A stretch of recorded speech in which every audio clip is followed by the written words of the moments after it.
On commence tout de suite avec Madagascar. Le président malgache Andry Rajoelina est monté au créneau pour défendre son médicament, le Covid organique, tiré de l'artémisia. Alors que les scientifiques européens et l'Organisation mondiale de la santé font toujours grise mine. Et pourtant, le président malgache n'en démord pas. Il soutient le Covid organique et ne remet pas en question non seulement son efficacité pour prévenir le coronavirus, mais également pour guérir la maladie.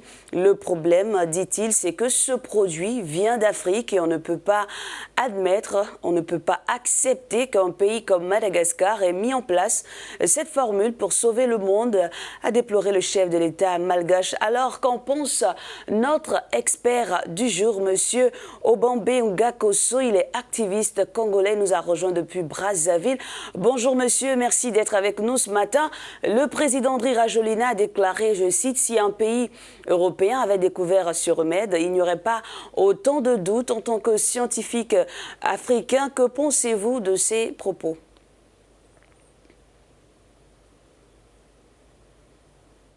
J'ai suivi cette interview avec beaucoup de joie et de plaisir, et il rejoint ce qui a été dit par le très regretté Cheikh Anta Diop à l'université de Niamey, peu avant sa mort.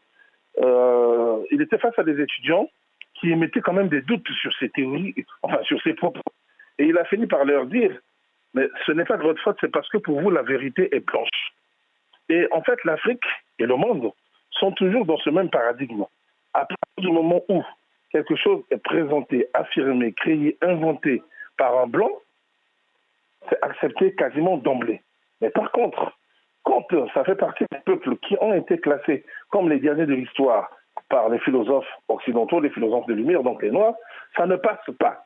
Et moi, je suis très ravi que le président malgache ait repris cette phrase. C'est une vérité que vous allez retrouver dans tous les domaines possibles. Et aujourd'hui, c'est une belle leçon, effectivement, qui est donnée. Et charge aux Africains de faire les choses autrement plutôt que d'attendre sans cesse la bénédiction des autres.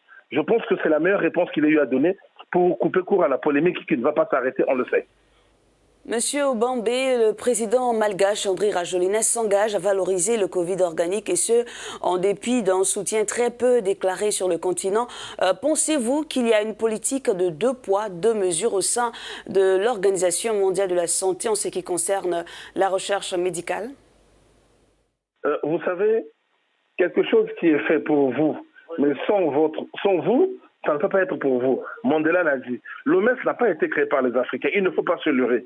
L'OMS fait partie du système onusien. L'ONU est mise en place au lendemain du conflit eurasiatique de 1939-1945.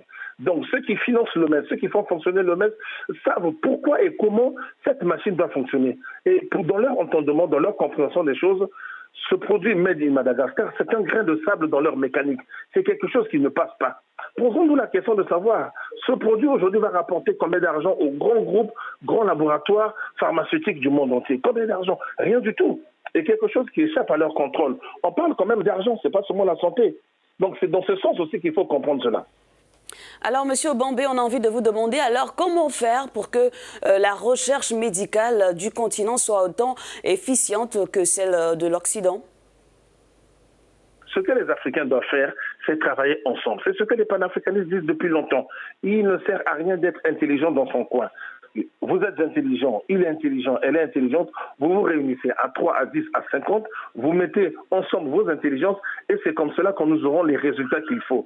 Le paludisme est la première cause de mortalité en Afrique. Voilà un axe de travail très important. Le sida fait des ravages. Voilà un axe de travail très important. On prend les chercheurs du continent, on leur crée des centres de recherche, on leur donne de l'argent parce qu'il faut les payer. Il faut arrêter de penser que la recherche ne sert à rien ou ne sert qu'aux autres. Il faut arrêter de penser que le personnel médical ne produit rien. Les gens peuvent soigner et on ne les paye pas. Il faut arrêter avec cette façon de faire, avec ces façons de faire.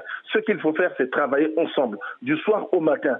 Penser africain le matin, manger africain, boire africain, et c'est ce qui permettra aux chercheurs africains et partis à travers le monde de revenir parce que des talents nous en avons. Donc ce sont nos moyens que nous devons mutualiser et arrêter d'attendre que l'OMS nous donne les visas et les autorisations pour soigner nos malades. Pensez africain, c'est votre devise, votre slogan, monsieur Obambe Ngakoso. En tout cas, merci à vous d'avoir accepté de répondre à nos différentes questions. Vous nous appeliez depuis Brazzaville. Je rappelle que vous êtes panafricaniste, activiste.